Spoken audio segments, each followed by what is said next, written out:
All right, today we're talking about hip pain. Hip pain can be caused by a few different things.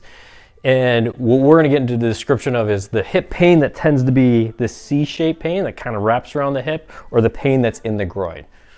Why we're doing that is because, let's roughly say 75 to 80% of hip pain that's coming from the hip is gonna be in those two regions.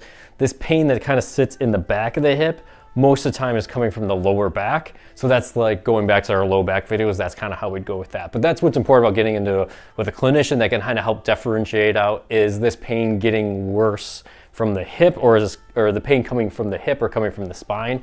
Usually after a couple tests, we can kind of figure out if it's coming from the hip or the spine. So that's kind of one of the differentiating ones, is just kind of where the pain is located. That can kind of help break it down just from a ratio perspective. It's not 100%, but it does help break into where the pain is located, can kind of help determine what we're dealing with. In most time in the hip, and we're just kind of break this into age groups.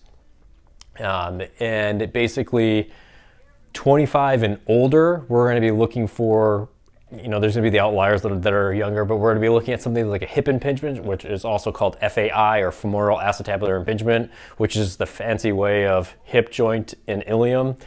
The hip, this is the femur, and then this is the acetabulum that's around it, so that's why it's called FAI, femoral acetabular impingement. This pain is usually going to be on that flexion and internal rotation type thing. So this is going to be our runners or people that are squatting, things like that.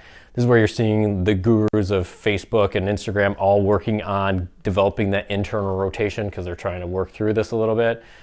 I have some feelings on it, but that's a whole other video on talking about like that kind of stuff. But we're just trying to talk about for pain generators. We're looking at that FAI and what we can do.